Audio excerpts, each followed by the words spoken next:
Welcome, Matador fans, for another alumni catch up. And we're in for a treat here today. On today's show, we have a Matador Hall of Famer on the show. We have Mark Cooley on. And Mark, a former Matador back in the mid 1960s, from 1964 to 67, then known as San Fernando Valley State College, a former first team all conference player, third player to reach 1,000 points in CSUN history, and just a lot of accolades, and of course, a Hall of Famer. So, Mark, how are you doing today? Welcome to the show.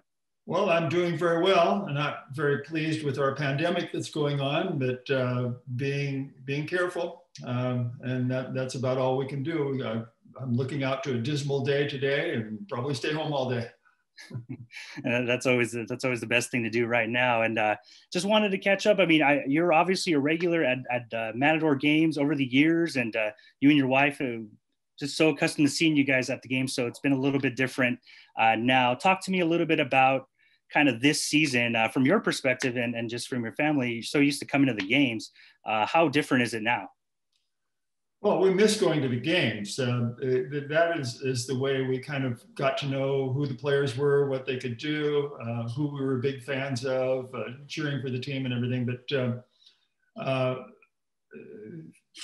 it is different. Everything's different now. We're not in normal times. We're pretty much staying home most of the time. I do try to keep up on an exercise routine, so I go on an hour bike ride 3 days a week, and but the rest of my exercise routine is at home. We bought a Bowflex, so I can do that. Nice. And just everybody in the family doing well? Everybody is doing well. My son is now living in Indiana, so we miss him too. And my daughter's living in Los Angeles, but we can't see her on a regular basis because of the pandemic. And she's going through a lot of effort trying to do the online teaching because she is a teacher, and it's not an easy situation for her. I'm glad I'm out of education right now because I don't know how I would face all that. Yeah, I mean, definitely that's something I wanted to ask. I mean, obviously for people that don't know what you did post CSUN, former teacher, longtime teacher, Spanish, English, bilingual educator, and in unified districts, things like that. Talk to me a little bit about, I mean, from your perspective, how different it is now. I mean, what teachers and students have to go through over the last 11 months. I mean, you mentioned it. It kind of runs home a little bit because it's your family's kind of dealing with that. Well, fortunately, in retirement, I don't have to deal with the teaching aspect of it, but I do keep in close contact with my daughter.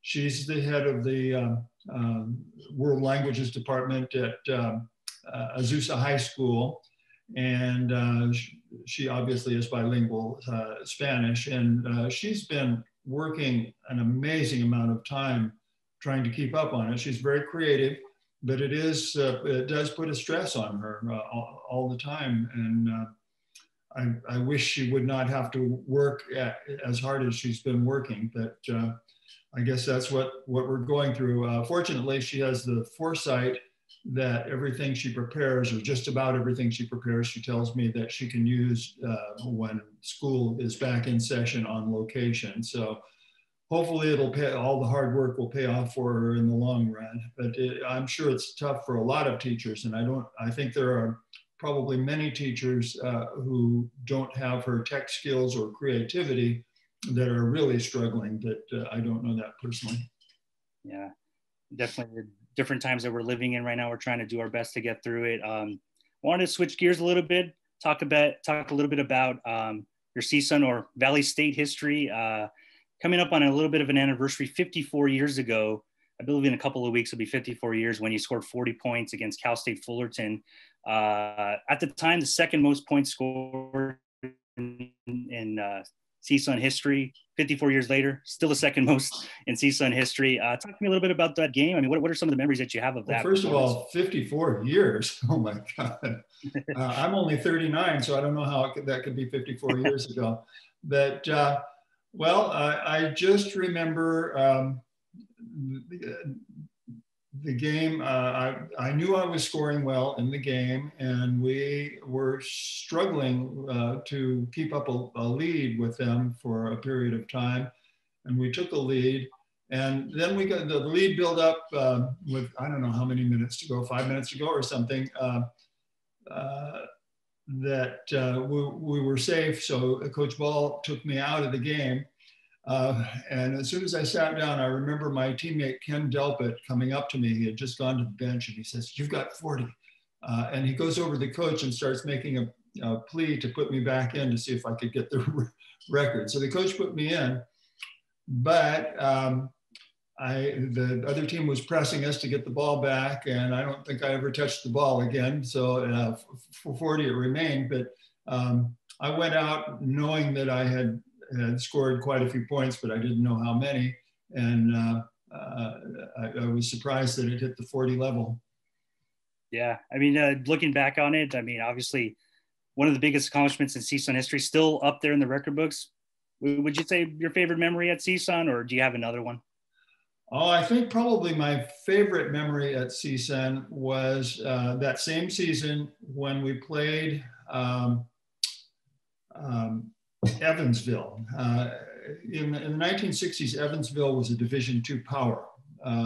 They had won, I think, a couple of national championships. They weren't quite that strong when we played them, but we knew that they were very formidable. We played them my junior year, and we gave them a run in their arena.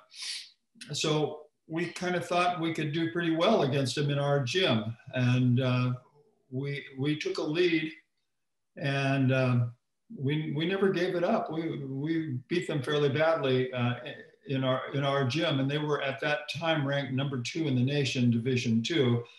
Well, we were lowly Valley State. No one had ever heard of us, so that was quite a surprise for everyone that we could beat a nationally ranked Division II team.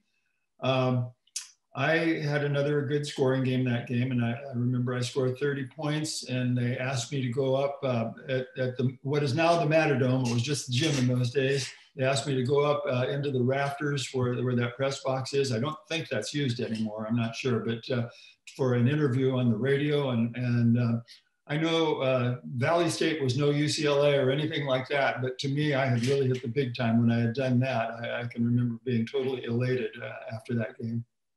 Awesome. And yeah, I mean, we see your name still in the record books all these years later. Mark, thank you so much for your time today on this catch up, and obviously just stay safe, and we hope to see you back in the Matadome hopefully very soon. Thank you. We'll be back as soon as everything opens up and it's safe to do so. Very nice talking to you. Thanks, Mark. Matador fans, enjoy today's game.